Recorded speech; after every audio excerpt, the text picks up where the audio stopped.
welcome everybody to our Krampus event today. We have a number of German groups represented. I am with the Gemuetlichen Schuhplattler, part of the Phoenix Club in Anaheim, California. And the other members from our group that are here today are Rob Gunneman and Marilee Williams, Adam Herrick, who are dance instructors for the group. We've got Hannah and Hans Haberader.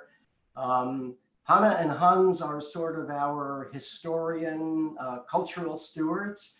And you should all know that our Krampus masks were donated to the group by Hannah and Hans. And then we're very fortunate to have some additional folks from other German groups in California. We're very lucky to have Marcus Geisler with us. He's from the Alpine Schuhplattler in Sacramento, California, representing St. Nicholas. And we have Fritz Scheffler, who's with Bavarian Club Golden Gate in San Francisco, and he's representing Krampus. Amanda, I'm not sure which group you're from, but we're very happy to have you join us. We've got different regions of Germany and Bavaria represented that will talk about the Krampus tradition in that area. And to set the stage, I will say that Advent has now started. At the time of this recording, it's actually the first Sunday of Advent. And Advent is a time where the world becomes darker. In modern Christian history, it's a time of anticipation. And in pre-Christian times, the days got darker and the nights got longer, and the world became more and more devoid of signs of life. So this was a time of year when sinister beings became much more prevalent. And getting through the end of the year and into the new year, post-Christmas, when the days got longer again and there was more light in the world, was the thing to do, right? Protect yourself from these sinister beings. And with that, I will turn it over to our Krampus experts. Unmute, Hannah.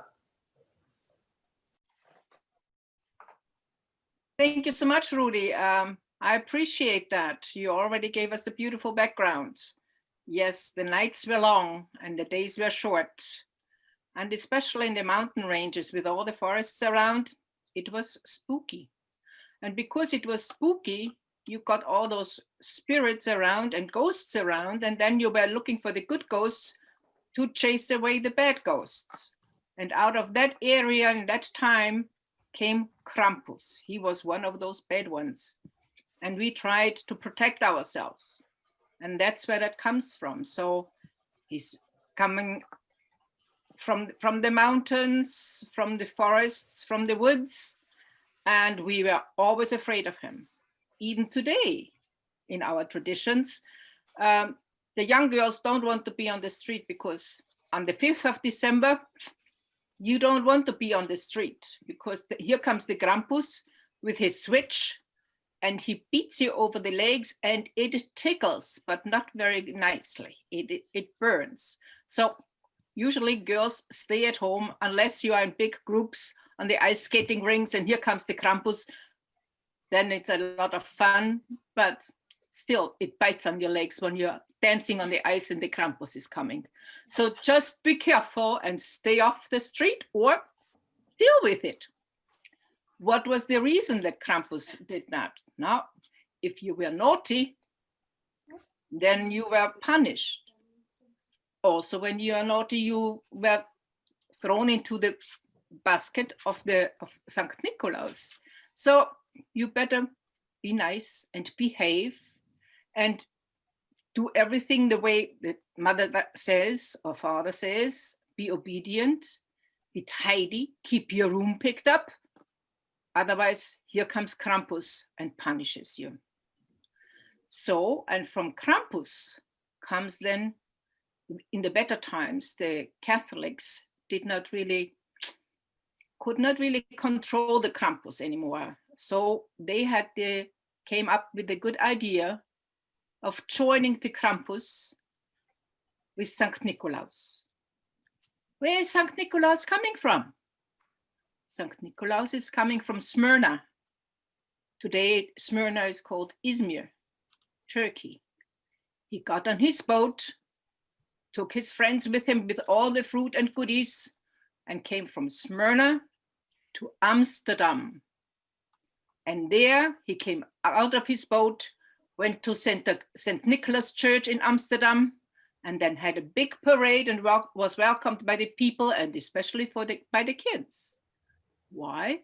He was known to mainly bring all the goodies for the poor little kids who did not have enough to eat.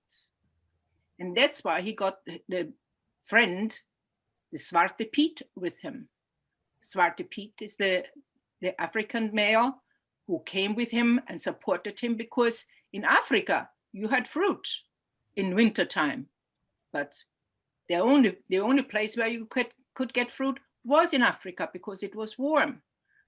Amsterdam and Europe was cold. So you have the Zwarte Piet as a helper, as an assistant to St. Nikolaus. So in Holland, you have the Zwarte Piet. In Europe, you have a Knecht Ruprecht and the Krampus in the south. The Krampus is mainly represented in the Austrian region. Austrian region, which was the previous empire of Austria-Hungary. So that region that comes from the Danube, part of Bavaria, and to the east, Hungary, Slovakia, Czechoslovakia, Italy. That's where you have Krampus. And so from region to region, it is different. But everything has its background, its history, and its purpose. So on that note, I would like to introduce St. Nikolaus. Well, good afternoon, everyone. I'm St. Nikolaus. And as Hannah so very nicely told my story, when I left Turkey, and Turkey was Christian at the time, but before it was taken over by Muslim groups coming from the east, that's right around the time that I was able then to leave and go to today's Netherlands, Amsterdam. And then from there on, I went on to the United States and spread the news of St. Nicholas giving presents to the good children. And we still do that today. In fact, I recognize most of you, not all of you, interestingly, but I recognize most of you as some of the good children. But of course, whenever I travel around different parts of Europe or the United States, I have different helpers, as Hannah said. So where I actually grew up now I'm speaking as Marcus from Sacramento. I grew up in the beautiful city of Köln or Cologne in the Rhine country. And there, St. Nicholas, notice represented as the bishop, as I am dressed. His helper was Knecht Ruprecht, which is a servant, Ruprecht. And not certainly as scary as the Krampus from the other regions in Austria and parts of Bavaria, as Hannah was describing.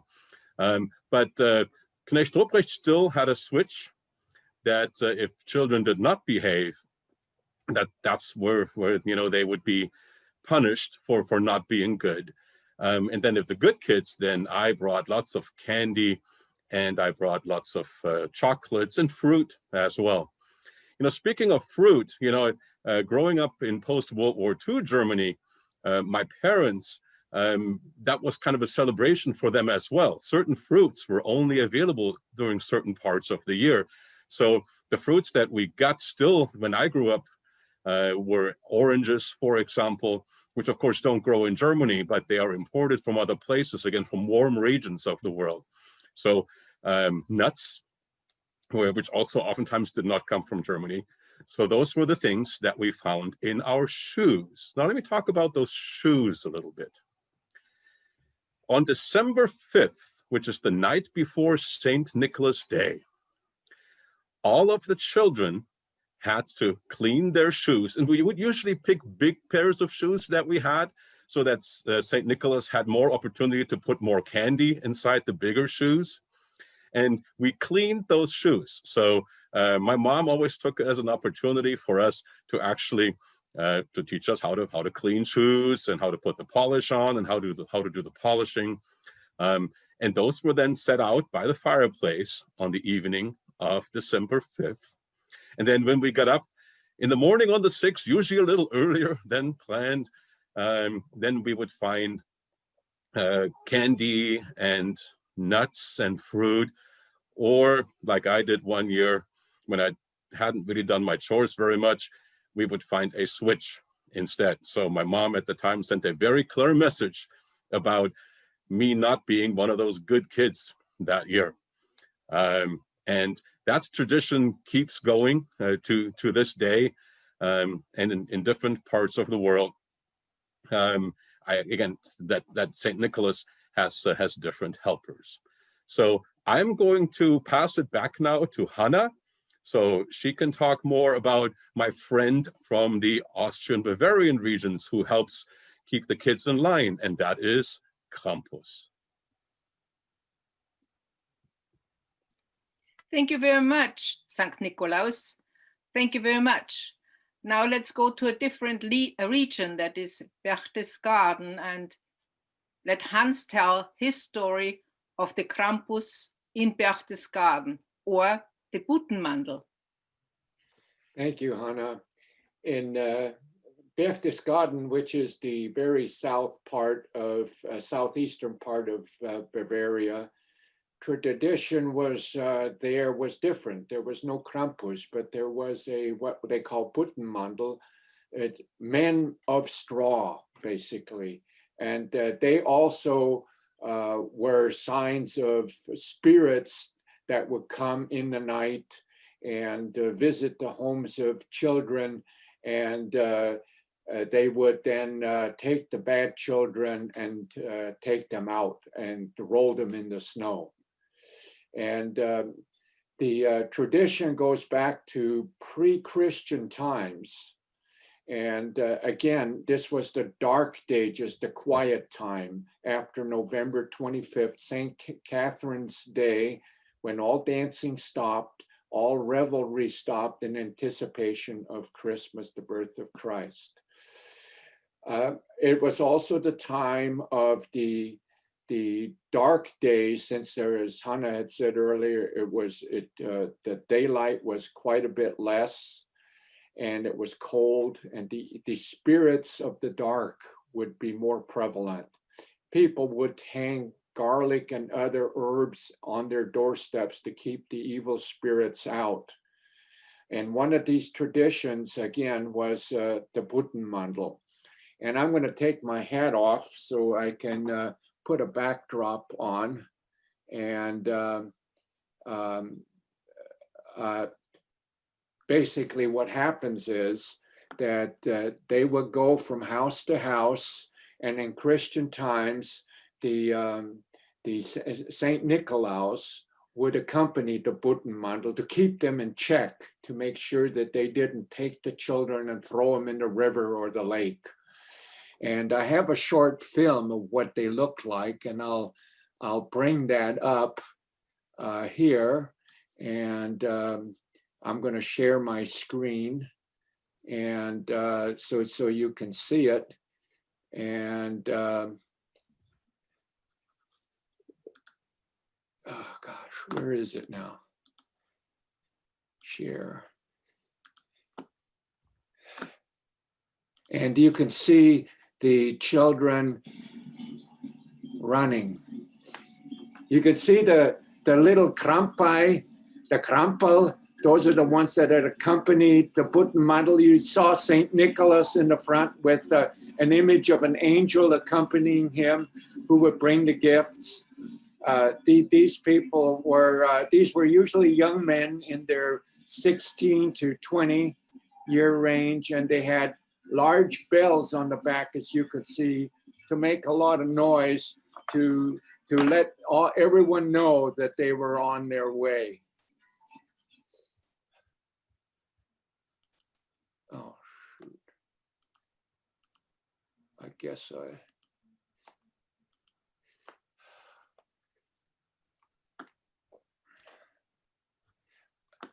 okay, I'm going to stop screen sharing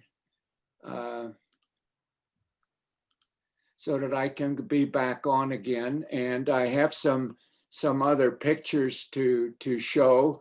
What this shows is the children being, you could see the men would lie down and they would take a heavy rope and they would bind this rope around them with straw. This straw had to be very long. Typically it was 5 feet long, and they would have to make 2 sections of it and wrap the young men with that. Hans, you're not sharing. Oh, okay. Oh boy. Share screen. Okay. Am I sharing now? Okay, so here you can see they're standing up. There's some friends of mine there. I was actually invited to take part in this celebration, which takes place on the 6th of December. And you can see them putting the giant bells on. And here, I'm going to show another picture.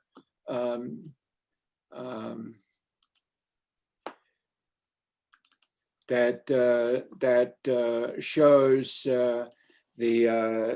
as they are getting ready to leave to make their rounds to the various homes of the farmers of the area to show their and to discuss with them, with the people, all the things that the good things that the children did, and then also the bad things that some of the children might have done. And there you can see I'm in one of the homes with the young children, and you can see St. Nicholas in the front reading from his golden book to the children and the families. And you can see that some of the boys in the background are a little nervous and anxious because they're probably not sure whether they were good or whether they were bad. My other outfit was in the laundry that day. That why it looks slightly different. And in those times, you also there was a lot of music that was played. And you can see here just before the Buttenmandel would come and visit the homes. Now, if there were teenage girls in modern times in those homes, the Buttenmandel would still take them and throw them into the snow. That's part of the tradition. And the girls were, if they weren't chosen to be thrown in the snow, then they were a little bit saddened because usually their boyfriends would make sure that they get thrown in the snow. This is a tradition that still takes place today, every year on the 6th of December. And it is one of the traditions of Christmas that, again, is different. It's different from region to region, but it just shows you the diversity of how Christmas is celebrated. Back to you, Hannah. Thank you, Hans. That was very nice to share those pictures with us. That was really interesting. Yeah, what I wanted to say also, Mr. Nikolaus, Mr. Krampus, thank you very much. But in Austria, we are celebrating Christmas with the Christ child. So Nikolaus is here only on the 6th of December. That's when we in Austria and in Bavaria have Christmas, St. Nikolaus. It's called Nikolaustag. on Christmas, in our area, we are celebrating Christmas on the 24th in the evening. So that means the parents and uncle and aunt are going with the little ones to the Christkindl market. So the kids are out of the house. And then the kids get big, big eyes in those Christkindl markets, but all they see, all the gifts and toys and the last ideas are coming, whatever you want to wish. Hopefully, if you were a good child, you might have written a letter to the Christkindl, because the Christkindl has a Christkindl Postamt. There's a post office especially for the Christ child, and it says Christkindl, Postamt, Christkind. In Austria, it's in Styria. I know there's one in Germany. I just don't know where, but I know there's another one over there in Germany as well. So children are sitting down and writing their wish lists and sending it to the Christkind. And then they get an answer. If they get all their gifts, we do not know. Sometimes they do, sometimes they don't. But that is the nice idea behind it, while the parents are busy to setting up the room and the house and the food and the tree. In our area, the Christmas tree is set up on the 24th of December behind a locked door, because the tree is coming from the Christkindl, not from Santa Claus. So you have to be busy. And when the children come, then they are getting washed and cleaned up, and they sit at the table. And of course they are itching because they want to know what is behind that closed door. And I would like to open that door. I would like to look behind that door. And they are noisy and quengly because they want to know what is behind that door. And impatient, of course, and the smaller they are, the more impatient they are. And then on top of everything else, they usually have to sing a song or say a little poem. Finally, there is a tiny little bell, and the Christkindl just flew out of the window. And now the miracle starts. All of a sudden, the door is unlocked, the light comes on, and the kids see all the presents and the beautiful Christmas tree. So that's the way how we have the 24th of December. Santa Claus is coming on the 25th through the chimney. So that is the different tradition. We in Austria, we have it that way, the Christkindl, the Christ child. So it's very interesting that you would talk about it like that, Hannah. Because in the Rhine country too, same thing.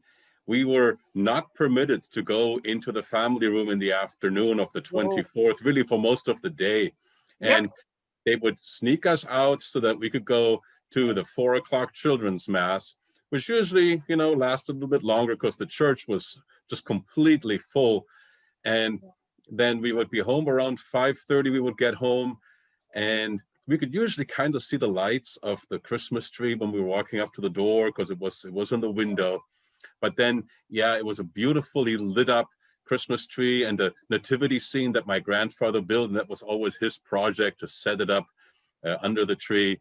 And we would have that entire joy of that on the 24th in the evening. Though we did have to kind of bring us through that dark time.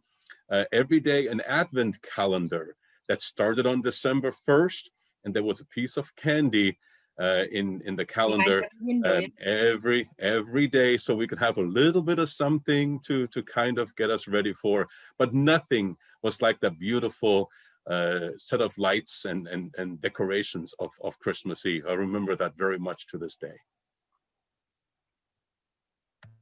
One of the traditions that we had actually tied St. Nicholas and Christmas together. And we too would put our polished shoes out. But we included in the shoes a Christmas list, our wish list. And one of the telling clues as to whether we were very good or just good enough to avoid Krampus was whether the Christmas letter was gone the next morning, right? So we put it out the night before, and if the letter was gone, then we were sure that St. Nicholas was going to bring it to the Christkind, and there was hope for Christmas. But the threat of Krampus was ever present, and I would like to hear from Krampus. What does he actually do with the kids that are bad?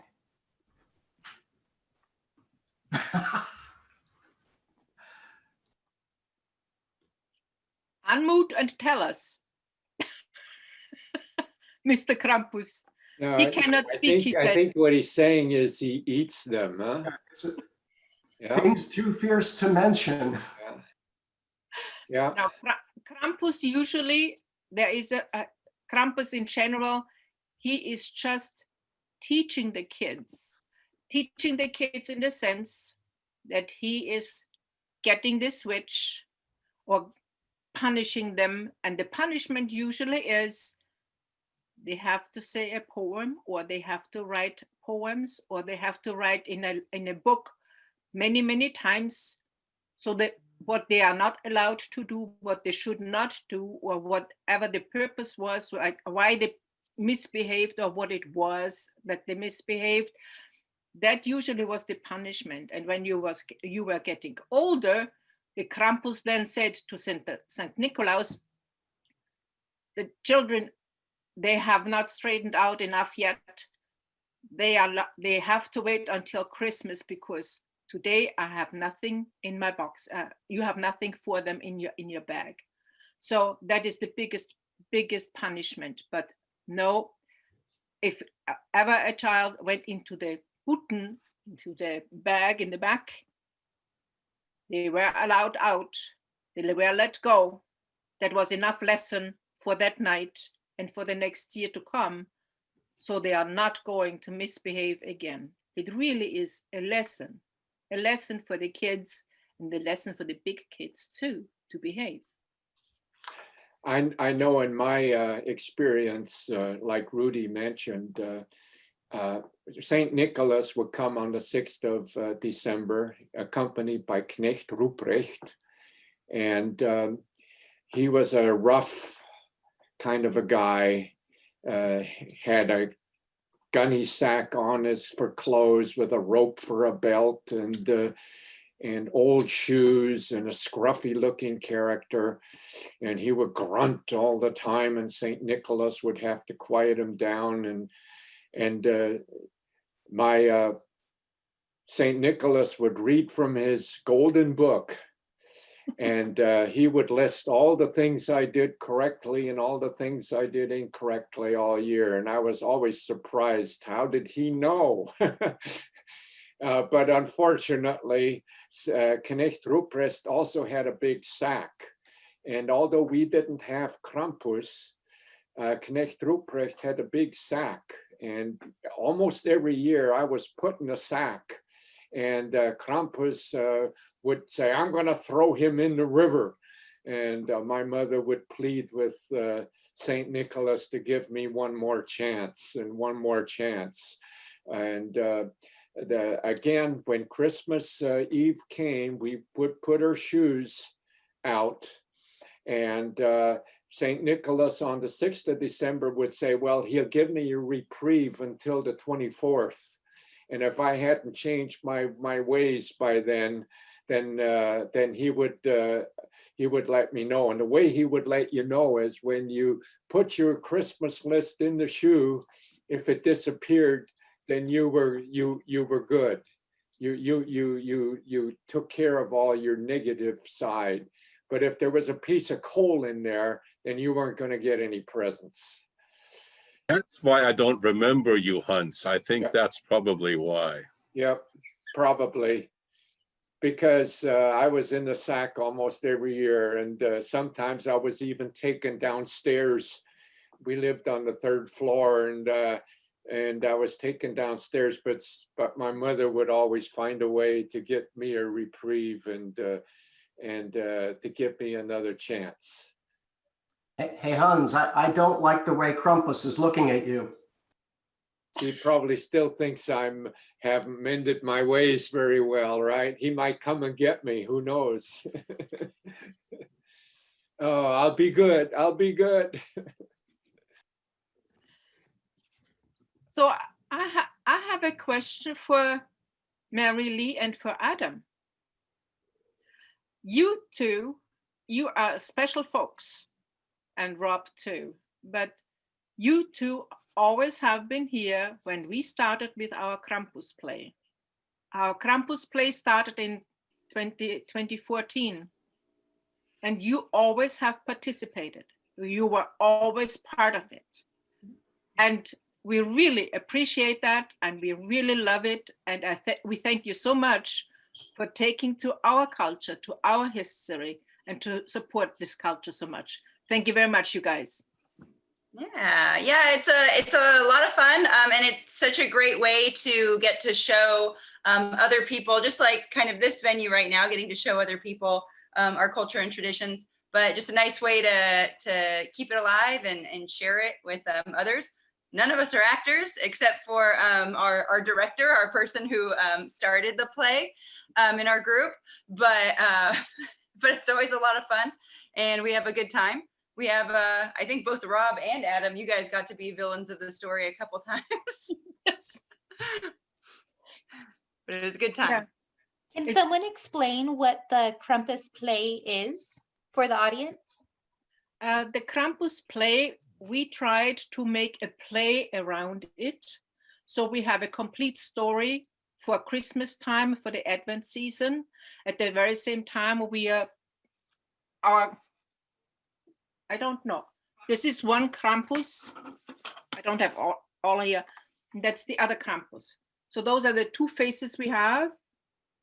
Can see it. Shall I go back a little bit? So those are the two Krampus, and then we have a little witch too. And because we are living in the forest, in the wood, so we have the play that it is a little pub out in the woods, and the Krampus is coming all of a sudden and taking away one of the girls. We don't know why, how come, and how he selected that one girl. And then all the others have to look and hunt for the girl, where the girl is.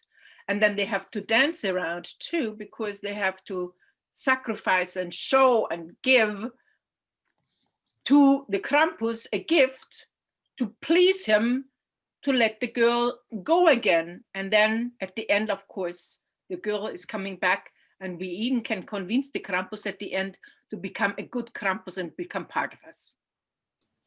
But none of that happens, Hannah, without the help of St. Nicholas. Of course, he brings the good side in all of us. He always has the good side in all of us, because he's the one who ties it all together at the end. Thank you very much. You are absolutely correct. Mr. Nicholas is, our Santa Claus is always good. We have always a lot of fun, and we had different ones in our group, but the story is just, and if you look, we have our performances on our, don't we have it on our YouTube channel? So you can look it up. We always have fun, and we always have good participation, and it really brings the Christmas season, it makes the Christmas season start with our, this year we have this as our start. And thank you very much for the opportunity to start it this way. Well, I'll introduce myself. And you have no idea how honored I am to be sharing this beautiful and marvelous tradition with everybody here, and people for other cultures like me. I'm from Mexico. You know, to understand we have so many similarities.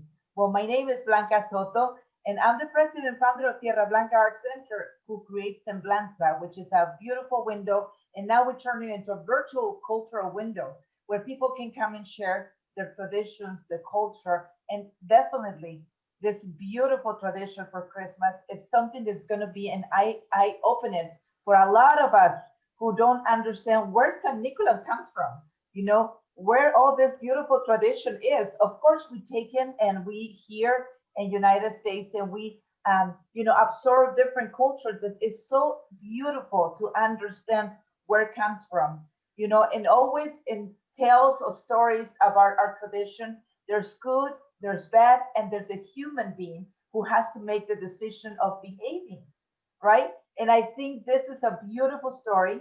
The Krampus really is not really the bad guy. The bad guy is really to remind us to behave, to remind us for those ladies that are like to go out and disobedient their parents, you know, they have their consequences. Or the children don't behave, there are consequences.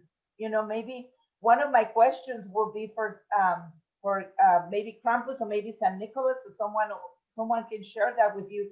When the children are taken, when the children get in this, maybe Hans can remember what happened with him when he was taken because he wasn't behaving. Or maybe one of you can share with us what happened to the children. They come back home with a lesson, or what happened after they are taken? Well, let me answer that, because I have the personal experience. All the others were good kids. I was the bad kid all the time. I had my own mind, so to speak. And so when Saint Knecht Ruprecht put me in the sack, my mother would plead in our living quarters with Saint Nicholas to give me one more chance, and sometimes I would be let out of the sack right there. Saint Knecht Ruprecht used to switch on me quite a bit, and as a young kid, you know, I said, I will get better, but it seems like I probably since I was put in the sack again the next year, I didn't get that much better. At other times, I was taken out downstairs, out of the house, and thrown into the snow. My mother would still try to convince Saint Nicholas not to throw me in the river, which was very close to where we lived, and it was a very fast-moving river.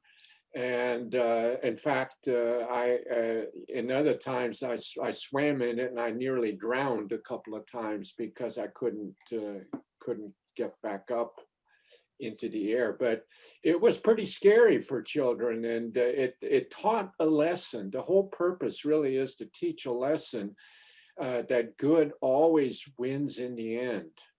And that's the story when you look at Saint Nicholas and Krampus. It's always that St. Nicholas is the mediating factor. There are good children, there are bad children. But if a child has signs of betterment, or says that child is, I'm going to do better, I'm going to do things better, then you're let off and return to your house. Even if you're bad, nothing really happened to them, but they were scared. But the point is that it was a lesson, it was a life lesson that was taught of good behavior, proper behavior. And of course, it also had to do with, in our case, with the Catholic Church, because we would, before St. Nicholas came, we would go to Mass on the 6th of December, and again on the 24th of December, before the Christ child came to bring gifts. We would go to Mass and celebrate Mass, and after that, we would come home. So it was always the point of goodness always wins out. It's a life lesson for people. In the early days, pre-Christian days, it was the adults were scared because they felt that these spirits, the Krampus, really existed. And they would hear wolves in the woods and noises in the woods in the dark. And they would think, this is the Krampus, they're coming. And we better watch out. We better get inside. We better lock our door and put healing herbs, the good herbs, on the door so that they wouldn't try to come in. So it was a tradition based on ancient beliefs that has changed with time to reflect basically what we consider good Christian beliefs today. Take time, the history goes back to the late 3rd and 4th centuries. So this was quite some time ago. So this legend and this admiration of the St. Nicholas and the development of the Krampus and the Twelfth Pete and the Knecht Ruprecht has developed over, at this point in time, 16th, 17th centuries. Yeah. What I find so beautiful and so, how do you say it?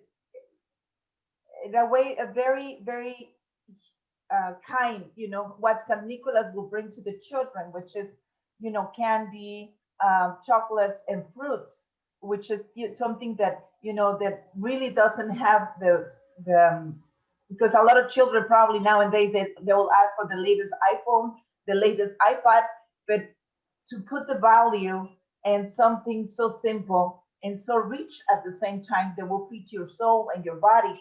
But it's mostly that the main message is to tell the children, this is more valuable because it's really what it is. It's a sign that you were good.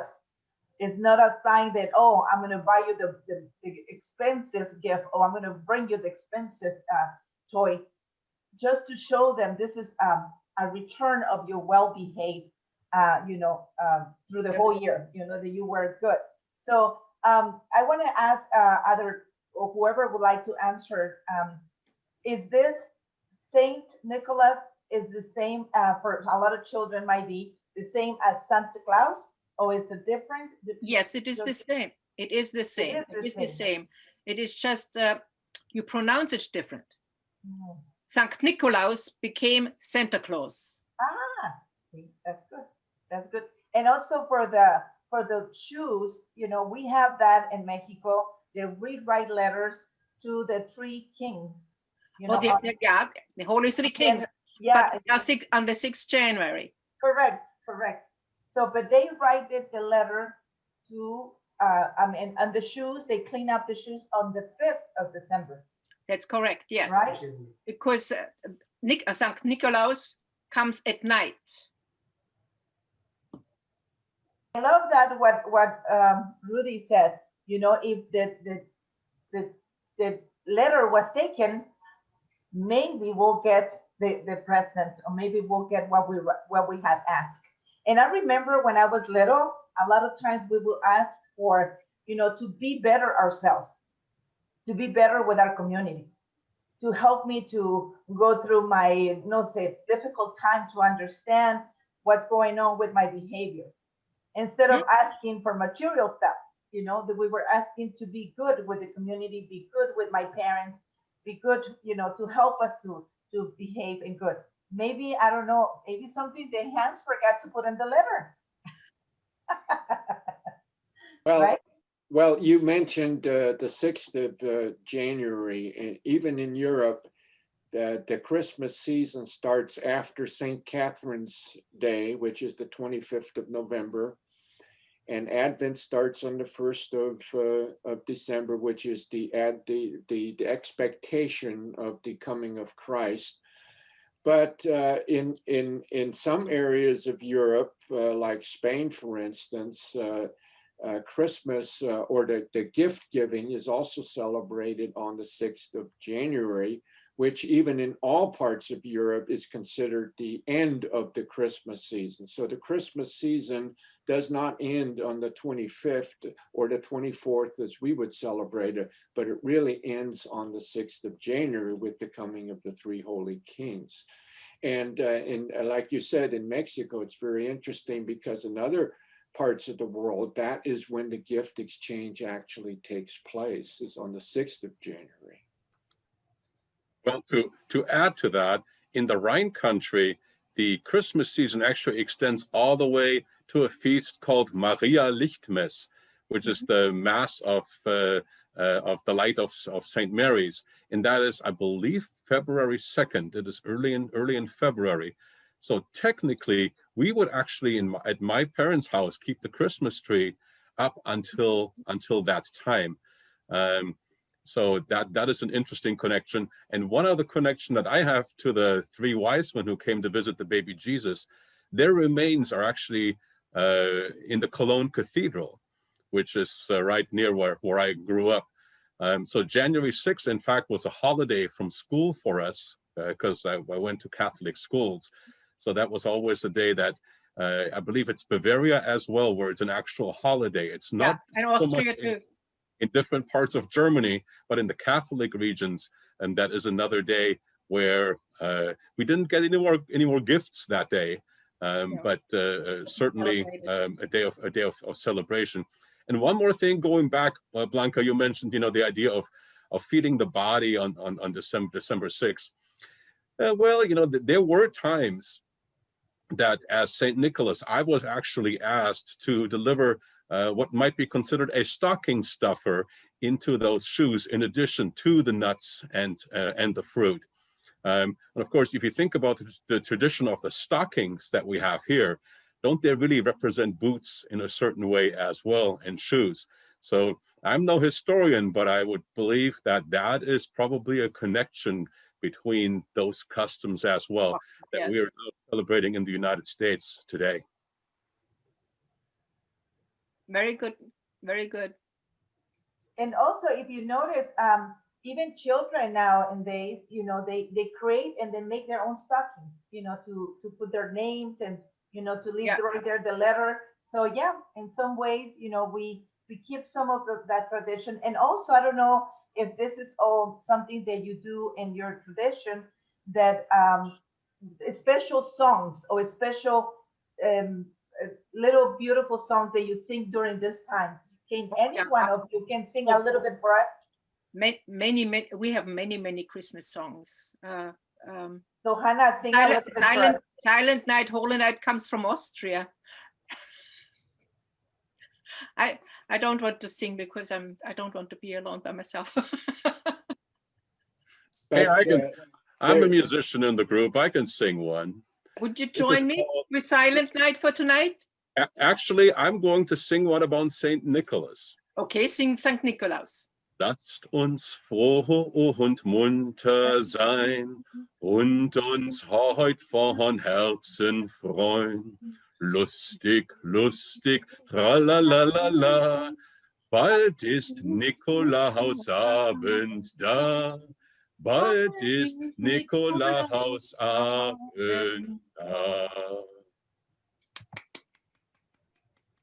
Yeah, one of the things that Hannah mentioned when you mentioned Blanca Christmas songs, the most famous Christmas song, of course, is Silent Night. And it comes from a little village of Oberdorf in Austria, which is on the Inn River. And it was composed, the words were composed by, I've forgotten the names now of the people, but by two people. One wrote the music, his name was Gruber, and the other one was a deacon. So he was a helper priest, and he wrote the words. It was a poem first. And this deacon priest was not very healthy. He got the really bad jobs of having to go at night in the evening to visit the sick people.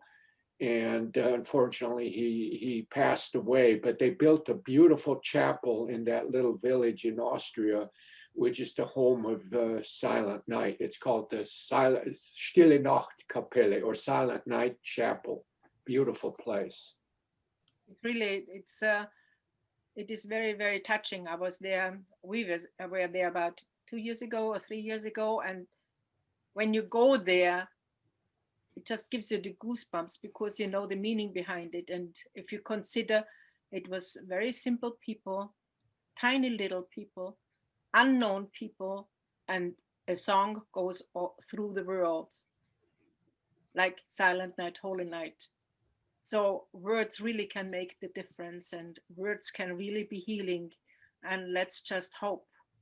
You never can give up hope. It is our Advent season, and let's just try to continue keeping hope and being positive and kind to each other. That's how I would like to end on that. So just to give you the names of the people, Franz Xaver Gruber composed the melody, and Joseph Mohr wrote the lyrics to this very beautiful Christmas song.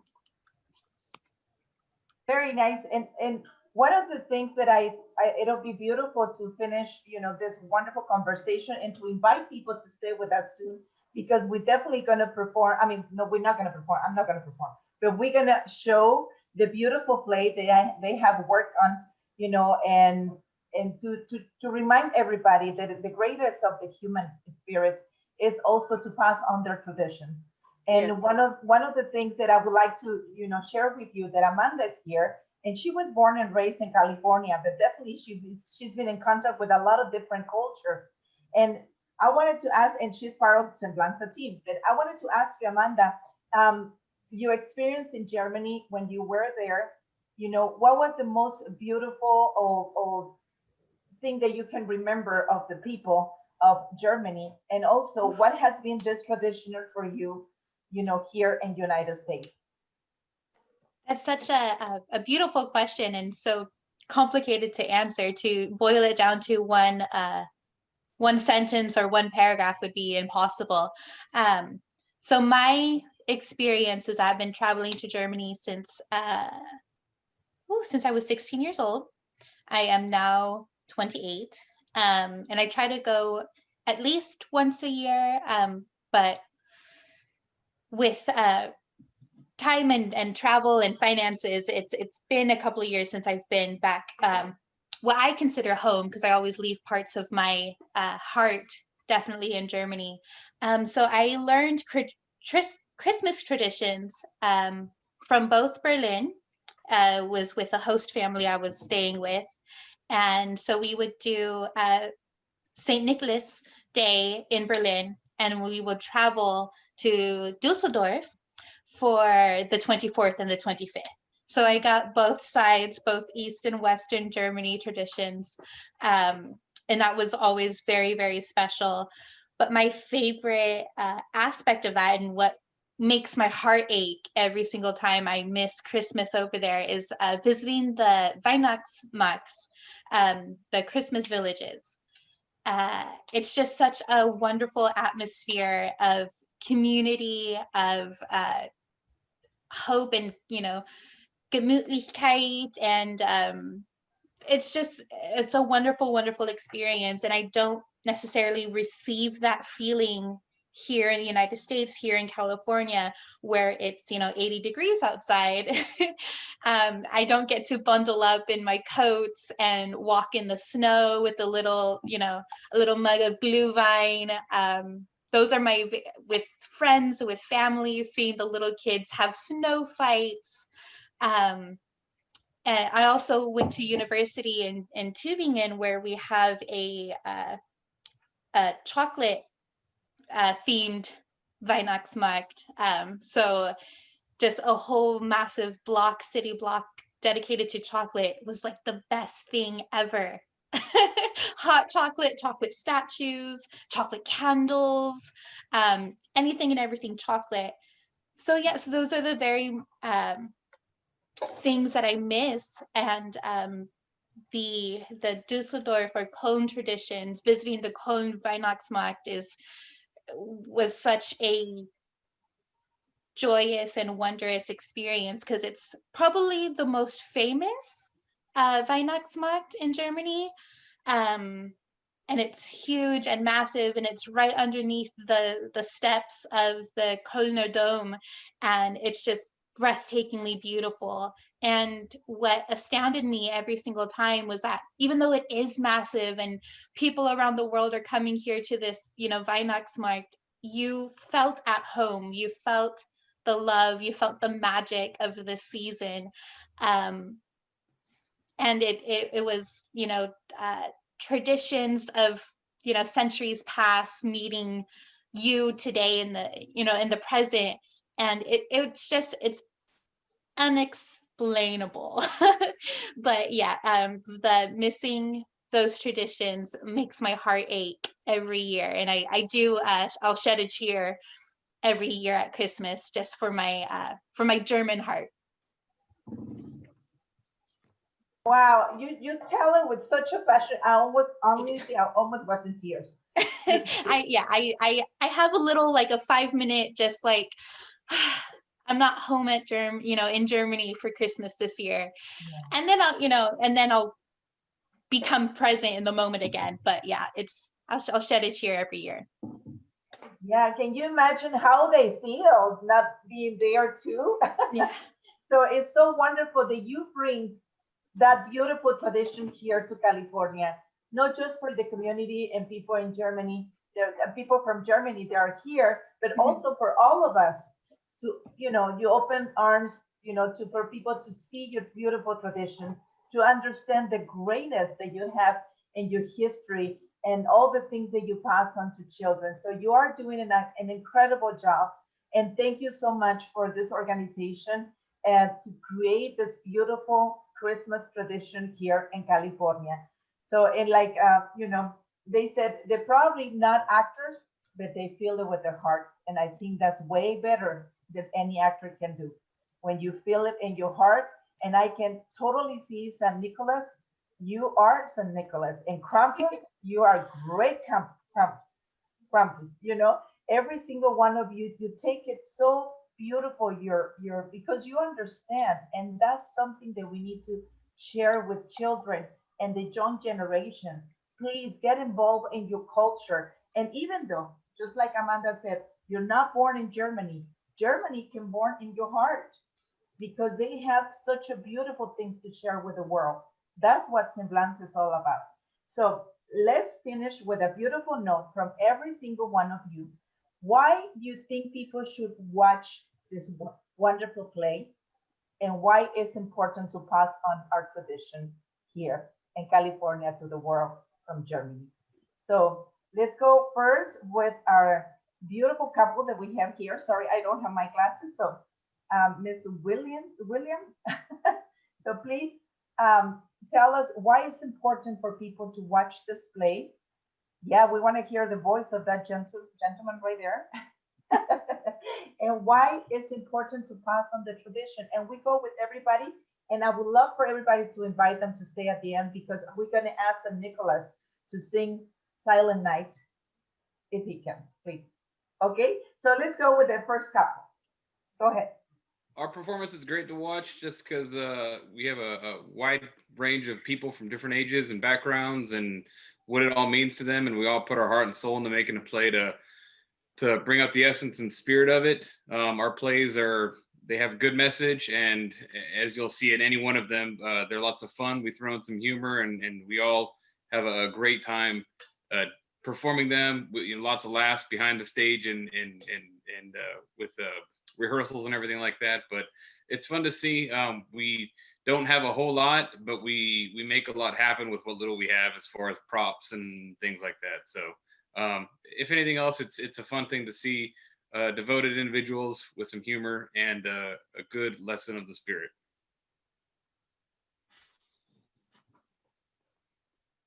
Let's go with you, Rudy. Why do you think it's important to watch this play? Why people should watch it, and why it's important to pass on this beautiful tradition? It's a reminder of what Advent is. In this pre-Christmas time, we all need to be reminded as things get busy and people are hustling about. And I mean, the traditions are a part of who we are, what our roots are, right? And you need to understand your roots to be able to understand where to go from there.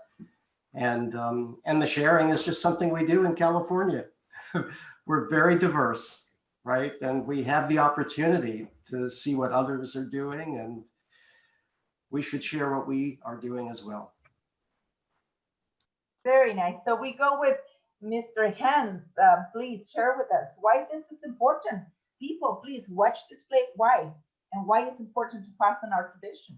Well, I think if you, we come from a diverse background in California, but if you don't understand your traditions, then you're going to make the same mistakes that continue to be made. You have to understand your traditions to know where you are today and to know how to be in the future.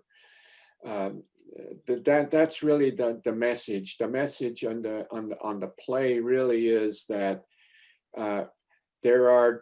it's a quiet time, slow down. Christmas, you're supposed to be pensive, thinking more than doing. It's a time where you sit in the evening and light the Advent candles on Sundays, where you sing Christmas songs, where you reflect on your life and your future, and you look at what's good in life, and that's what you concentrate on. The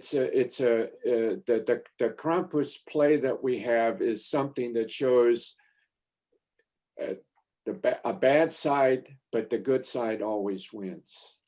And it's not just because it's one side versus the other. It's because it's the right thing. It shows you, in times it's very funny, that even the bad Krampuses in our plays tend to be quite funny, and they listen to Saint Nicholas, and they do what he tells them to do. And even though sometimes they're a little bit obnoxious, but they always listen to Saint Nicholas. So you have this diversity. You have this dark side, the Krampus, and you have the bright side, Saint Nicholas. And Saint Nicholas is in charge. So that, I think, says it all. Very good. Thank you so much. And before we go with Hannah and also our very, very, the main characters of this play. So Amanda, you want to give us a small message? Because I know we're running out of time and everybody's anxious to see the beautiful play. So tell us why you think it, for all of us who are outside from this beautiful community, it's important for us to watch. And I think it brings a beautiful message, and it will resonate cross-culturally, which is something in itself is quite beautiful.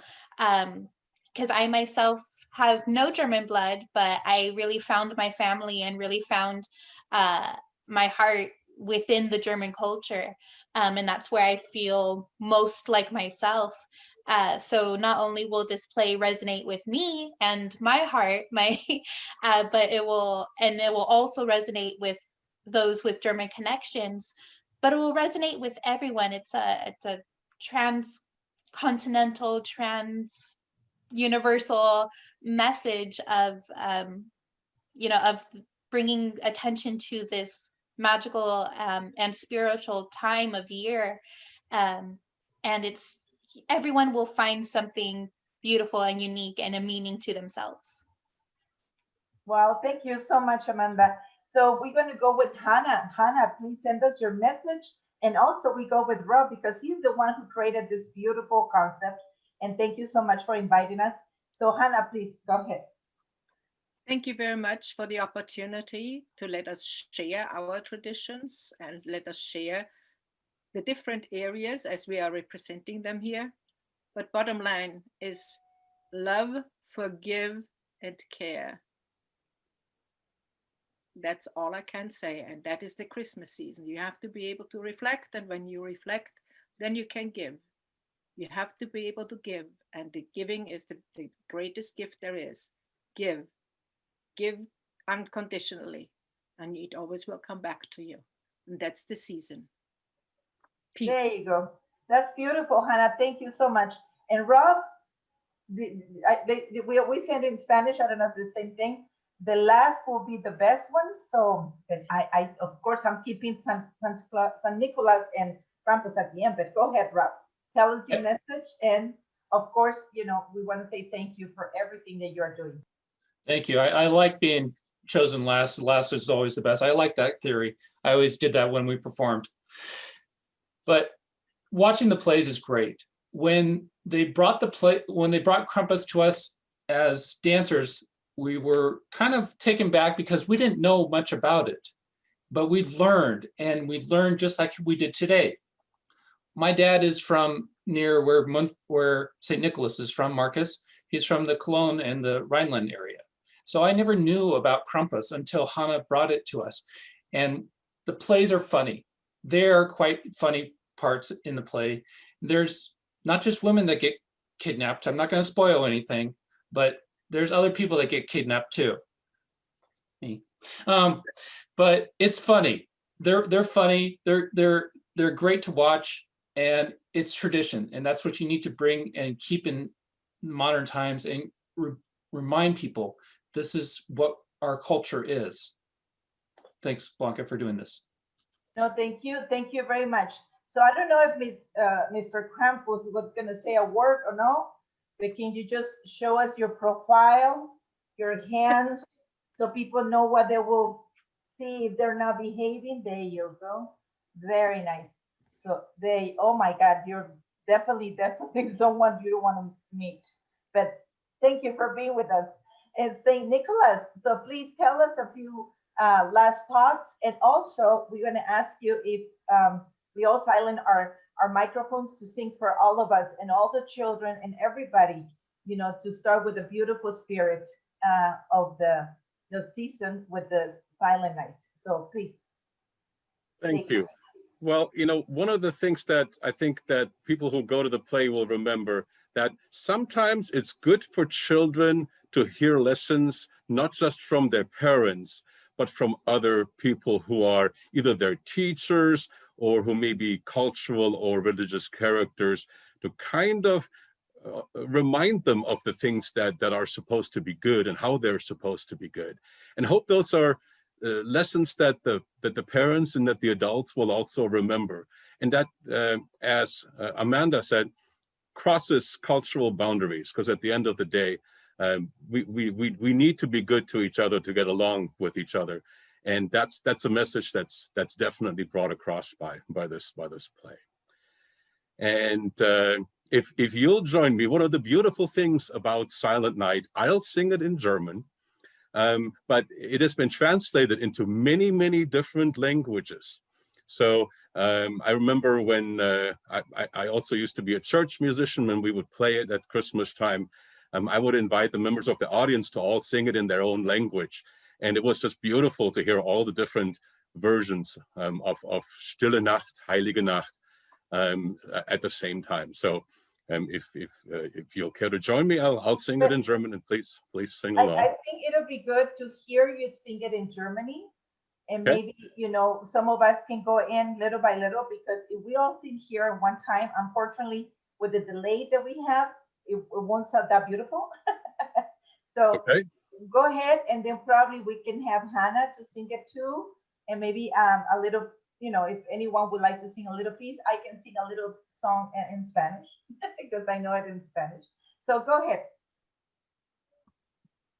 Stille Nacht, heilige Nacht, alles schläft, einsam wacht, nur das traute hoch heilige Paar.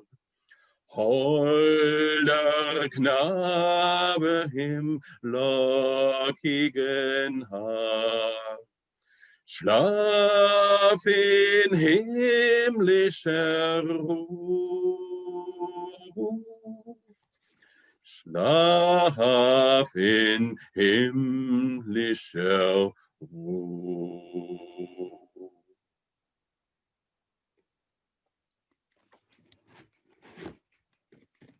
Hannah, bravo. You would like to sing a little bit for us, Hannah, in English?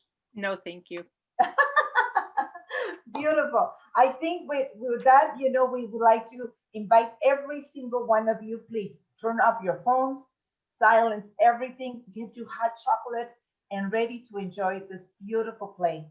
Can you please tell us, Rob, who was the director, and also what year are we going to watch, and also to people to know where to find you guys and how to follow you and how to make sure they still get connected after all this beautiful tradition and time with this beautiful culture. Go ahead. No problem. The plays that you're about to watch tonight are from 2017 and also last year, 2019.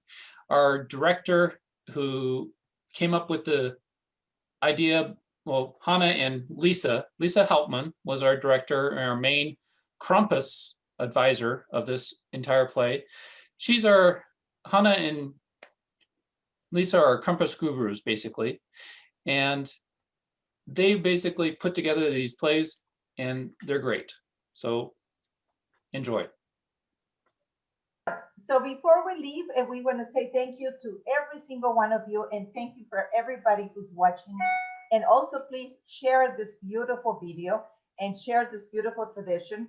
How would you say, I don't know if you said Merry Christmas or in Germany, can you help us? And everybody, now we can turn off our mics and say, to take it away, but in Germany, how do you say Merry Christmas? Go ahead, Hannah, please help us to guide us. Frohe Weihnachten. Frohe Weihnachten. Frohe Weihnachten. Fröhliche Weihnachten. Frohe Weihnachten. Frohe Weihnachten. Frohe Weihnachten. Okay, so everybody, can we say it one more time? We say? Frohe Frohe Weihnachten. Thank you so much for the opportunity. Thank you. Enjoy the play. Thank you.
This year.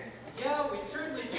But we also need to dedicate some time for the musicians. It's been far too long since we last practiced Gemuetlichen and Geographical. And we're going to be performing this weekend in the Wirtshaus song.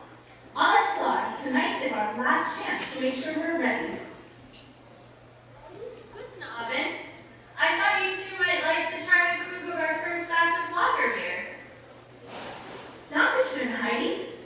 We're so grateful to you for letting us use your establishment for our Schuhplattler practices ever since Johann's barn burnt down. It is no problem. Business is booming on weeknights now. Everyone loves to come and watch the Schuhplattlers dance while they enjoy their drinks. You may practice here as long as you like. Thank you.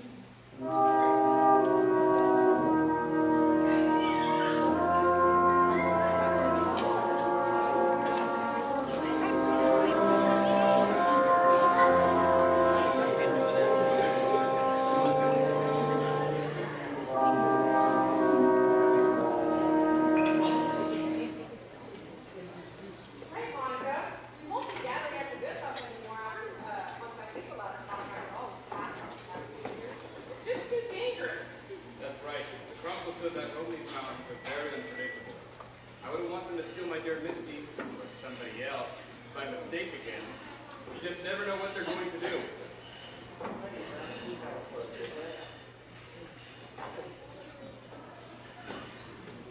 Hello, Chancellor. Let's get started with practice. Guten Abend. It's so good to see you. Everybody's so excited for the Weihnachtsmarkt. Everyone except for Christian. He's a little nervous for his first performance after joining the group at the fall festival. Oh, don't worry, Christian. We'll make sure you look great out there. As usual, we don't have our accordion player yet.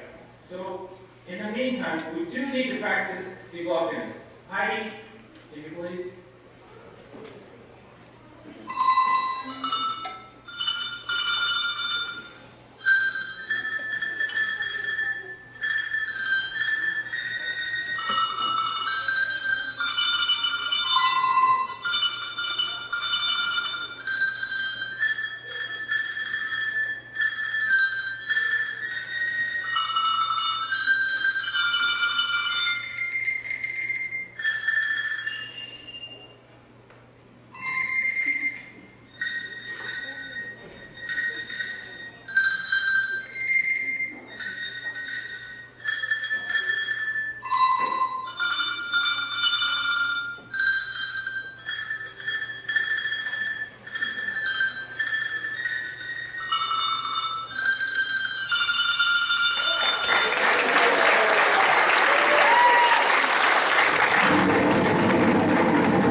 Magnus, mein Freund, grüß dich. Du bist wohl im Mittenwald.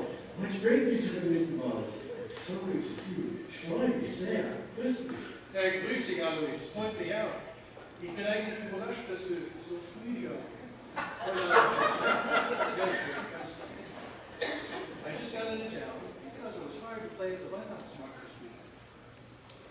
You gonna be there? Of course, auf jeden Fall. The Verein has been practicing for the Weihnachtsmarkt. Would you like to play along with us? I would love to. You know, actually, I learned a few new Tanzmusik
And what about that platter that Franz came up with about a month ago? I think that I have a melody for that. Why don't, Marcus, you can follow along. It's a very good musician. So let's try. Good idea. Okay.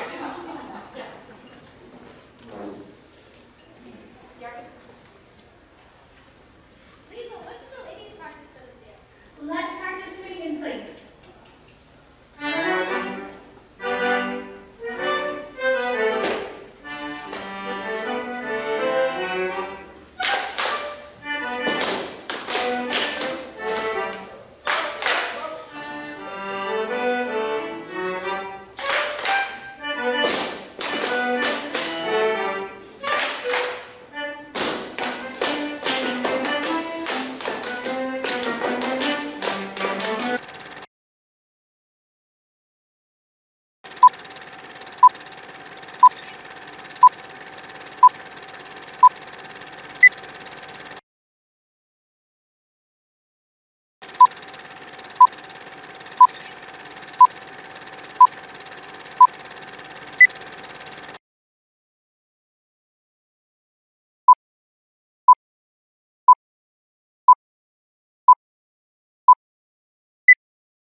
Doesn't Mitzi have a red meter?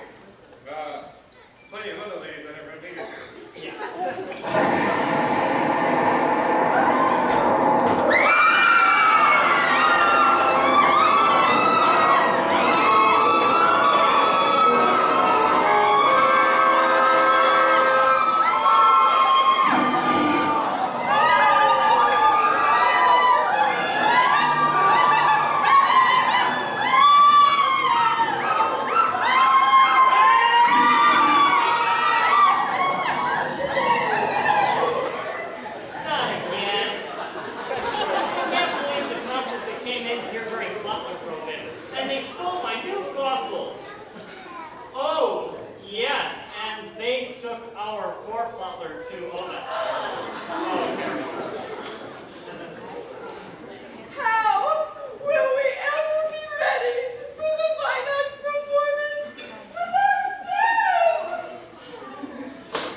Thank you, Frau Hexa.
list of all the bad children getting ready for next week instead of dancing in the forest.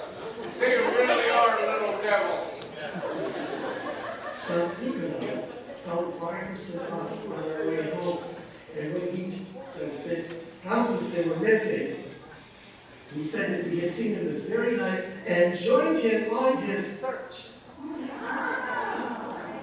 Well, what do you say? Everyone, let's do a dance in their honor.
With our Krampus play presentation.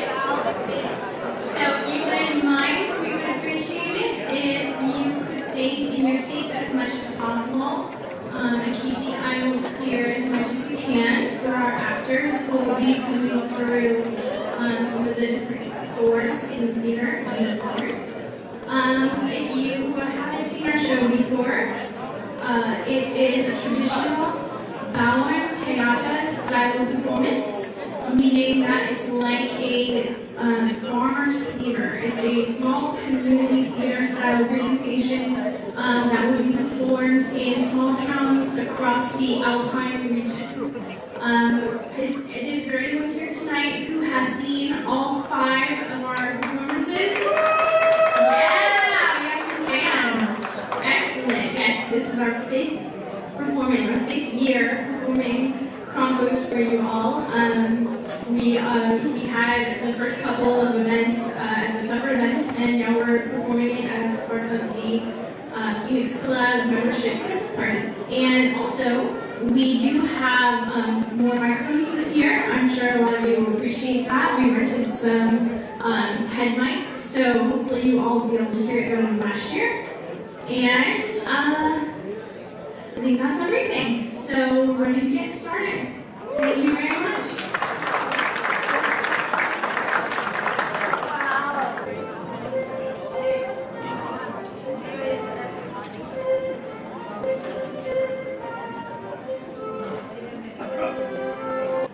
The season of Advent has just begun in small town situated along the Isar River in the Bavarian Alps.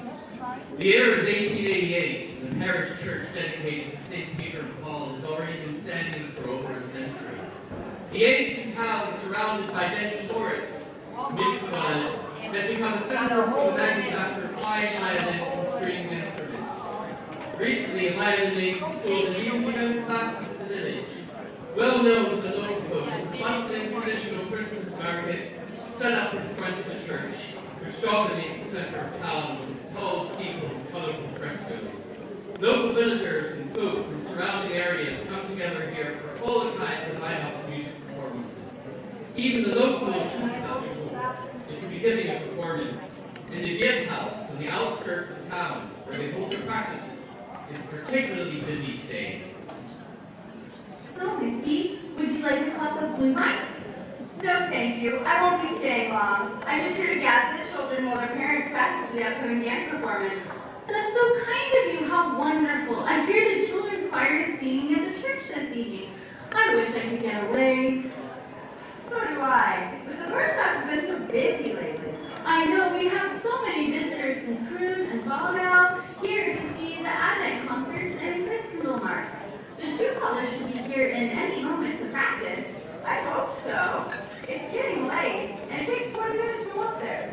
Oh my goodness, yes. Well, at least the weather is clearer today, but do be careful. I hear that the Isar is completely frozen over, and the footpaths are very icy. Oh my goodness, my gingerbread. I must get it out of the oven.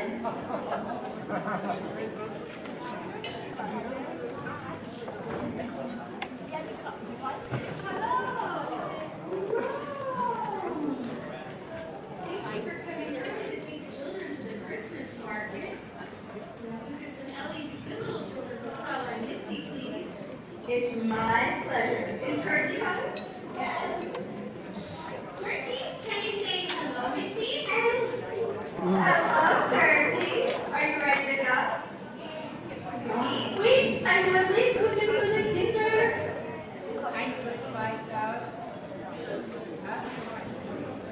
I'll just take an extra one.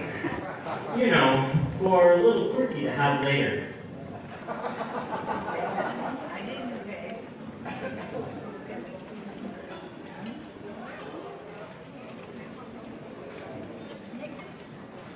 And so Mitzi and the children made their way to this Mittenwald along the cold snow-covered path as the rest of the dancers arrived at the Wirtshaus.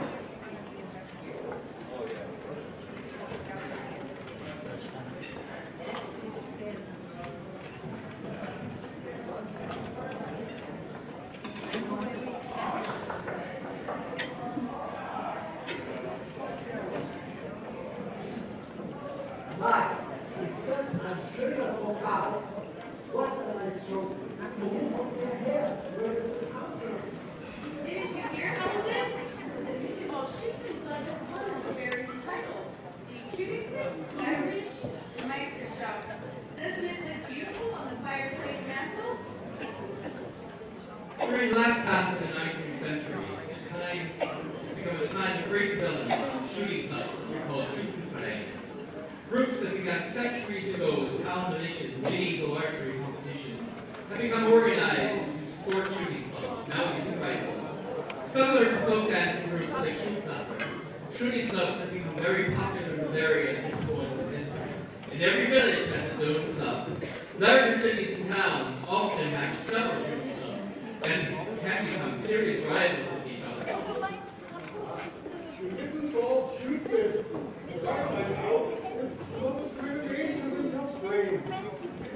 The club president has hired my cousin and I to expand the clubhouse. They're going to build a beer stealer. There's drinks.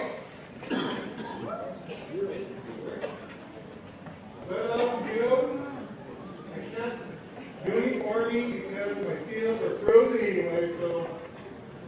Yes, and they've asked me to keep it here safe at the Wirtshaus and display them for it. Beer stealer, you say? You know, I've been thinking of joining the Schützen. Guards, aren't you busy enough already with Schuhplattler and your new cowbell manufacturing business? Okay, people, I think it's time to be back to practice. How's As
most of the Wirtshaus patrons pay their hats and head out for an evening, a stranger approaches.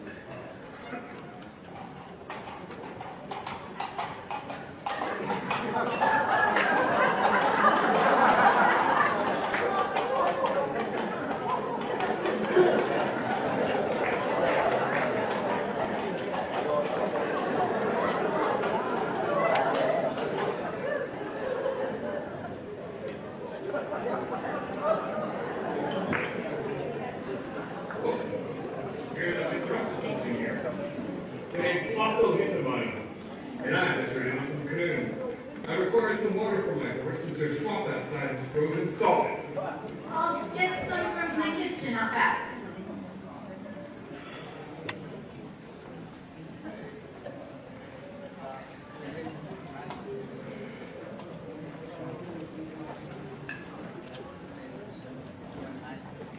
Here you are. Would you like something to drink or a bite to eat? Nein, danke. I'll have my refreshments at the Christmas ball at the Schützenverein. The Rockland House is close to the beach, I'm afraid. They moved it to the Rock House by the church and the Christmas market. Kids and the children have gone down there now. The street now will come along them down the road. What's it like? Singles. Can we get back to practice? Did I hear your bit?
some new hits and stops the other day. Maybe your portion can help you figure out the rest of the dance. In honor of the river that runs through our town, I call it the Isertaler. It was common in these times for Schuhplattler clubs to come up with their own regional dances and name them after the localities that they lived in.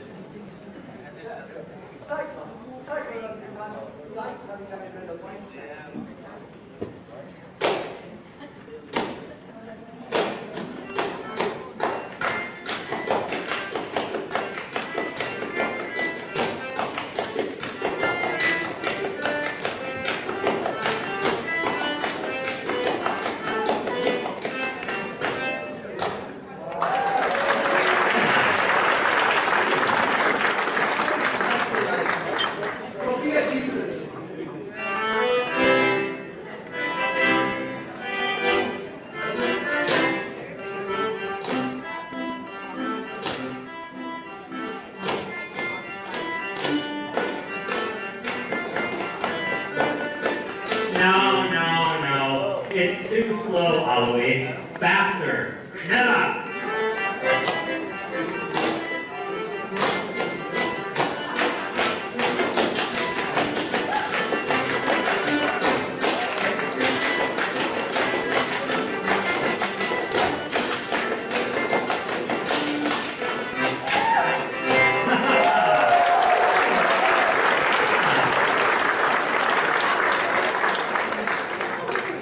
Just then, another stranger throws open the Wirtshaus door in a panic. The old witch who lives in the woods has come with a message. Terrible news, she says. A man was traveling on a footpath to town, fell down an icy slope, and got stuck in a deep snowdrift at the bottom of the dale. I didn't see it happen, said the Hexa, but I heard her screams. And I could not reach her. She must have slipped on the ice. I summoned the village police. Our brave dog commandery to her aid. They're taking her out now. I also found out some very small footprints leading off the road towards the woods. Oh no, my babies! No! Our children are lost in the woods! Oh, 909. Boys from the car. Nobody from the poor. Yes, it sounds like the woman that the Hexa speaks of must have been Mitzi. The sun is setting, there is no time to lose. That's it. Practice is over. Let's find the children.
Taken home. The Hexa shows them where she found the small footprints leading towards the woods. Look! There's Quirky's shoes stuck in the snow! What's that over there? I think I see something moving. It's Krampus. I think he has the kids in the sack. Get him!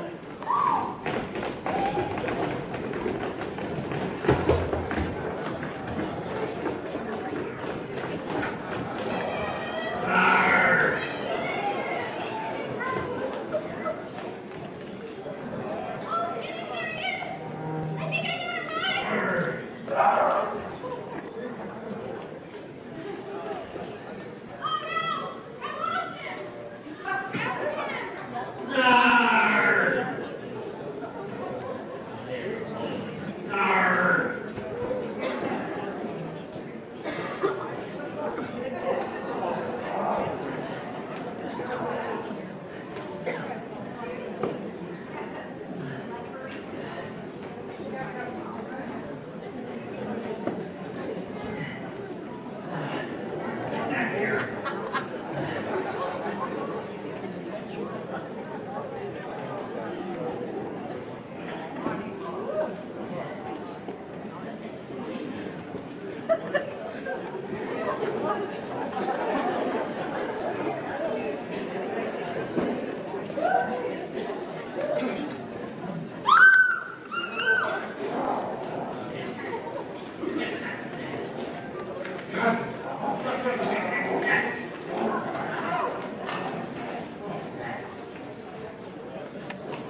The villagers have caught Krampus. They open up his bag, hoping to find the missing children. There's nothing in here but a bunch of sticks and lumps of coal. What have you done with our children?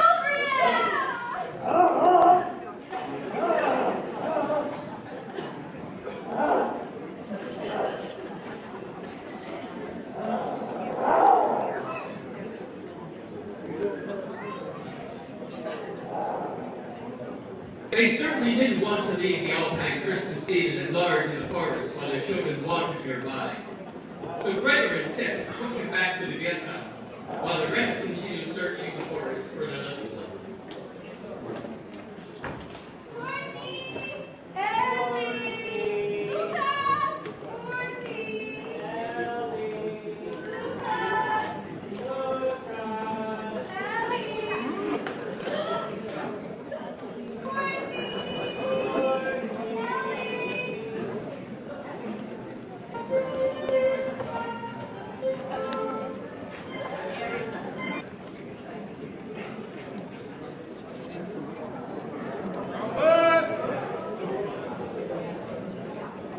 Krampus!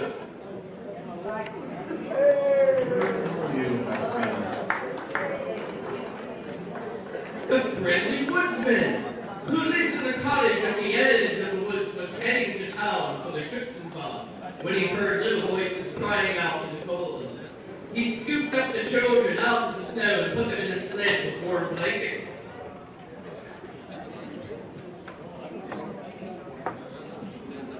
Krampus, where are you? Oh.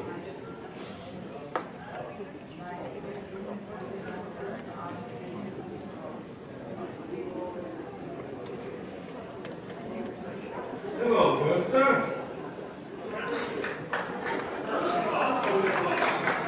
I was just out looking for Krampus. It's almost time to go around for some picnic spot, and I can't seem to find him anywhere. And you know, I need him to punish the bad children while I give out gifts to the good ones.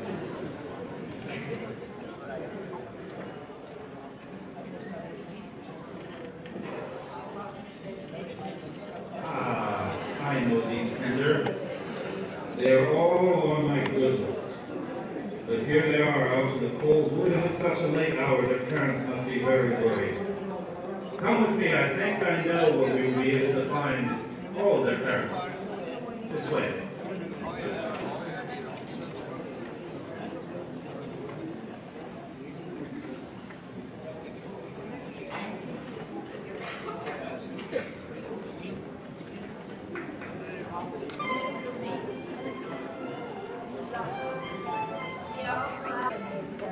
Back in the Wirtshaus, 7 were flying the Trachtenvereine. They locked Krampus in the cellar in the Wirtshaus for safekeeping while she tells them what happened. Yes, I'm sure it was Krampus that stole the ships and trophies. I mean, well, he did look a little bit different than the Krampus you brought in. But, you know, it was really dark. I'm not sure. I mean, could be.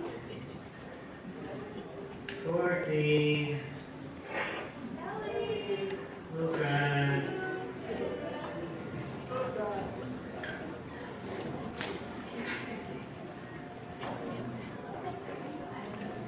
It's so dark and cold out there. And our lanterns are running out of oil. We came back for supplies, but I'm beginning to lose hope. Let's say a prayer and forgive us that our children come home safe tonight.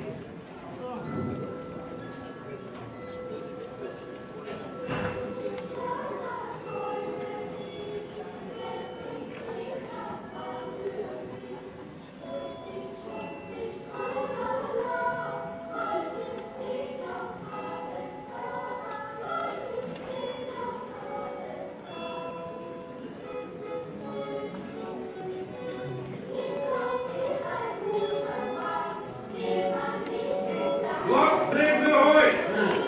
It's Santa Claus! Und der Förster!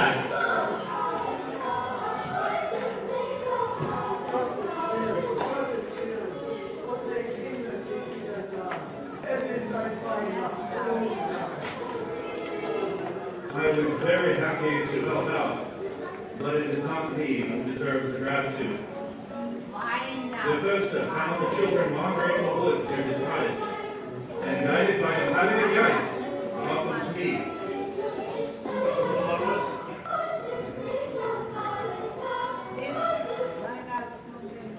I was on my way to the church wall, but this is much more important. Oh, yes, quite. Indeed it was. Well, I do have a gift for you, Chelsea. It's always a joy to work with. And all the children too. They're still pretty good. Food for being such a good. Oh yes, there is more. Don't worry. In fact, orange for you and chocolate.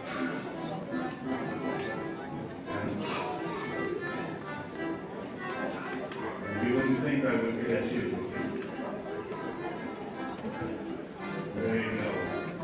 Now I think it's time that you took them home and tucked them safely into bed. Gute Nacht, schlaf gut. And I expect to see you all in church on Sunday.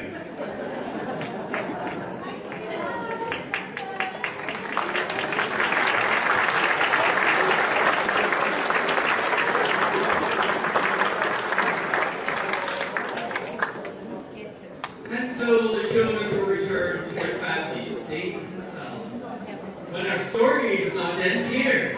If it doesn't, there still remains a little matter of the missing trophy.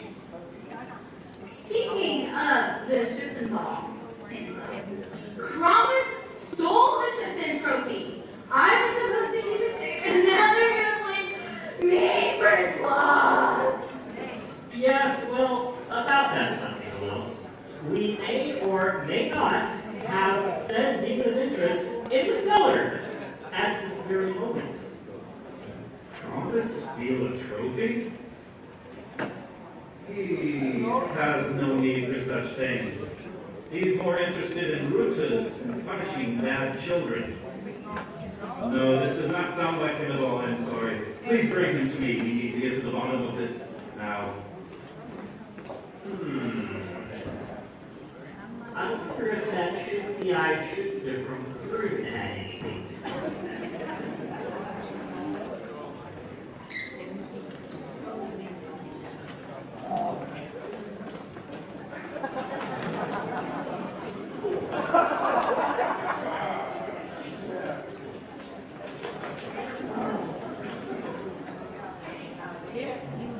Oh, wonderful to see you two, my old friend.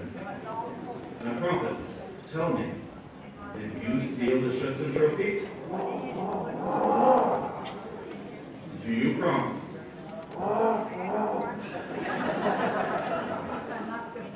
Do you have any idea who may have taken it?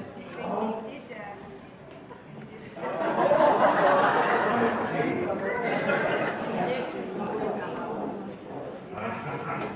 Excellent idea. I'll tell them. Krampus wishes me to convey that he's very sorry for the loss of the trophy. However, it was not he who took it. However, he would be more than happy to go out and hunt down this villain who committed this thievery for you.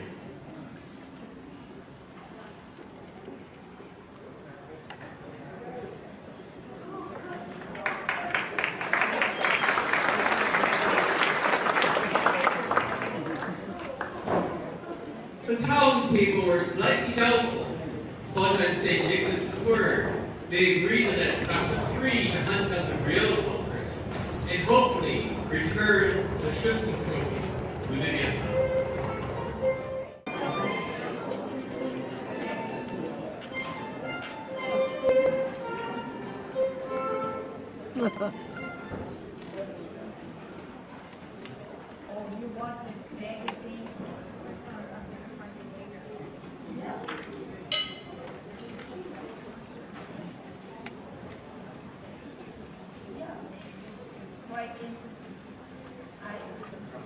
I have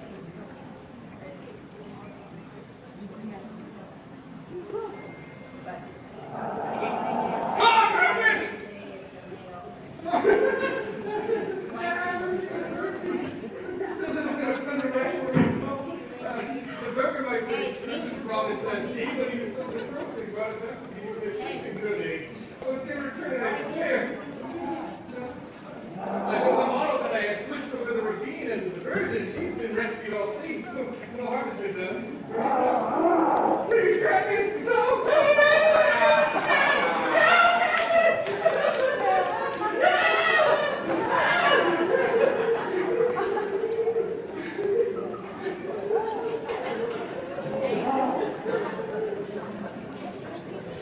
And so our Advent's Geschichte comes to an end. The children are safe with their parents. The Schützen trophy has been recovered. And for those who misbehave, Krampus will always find you.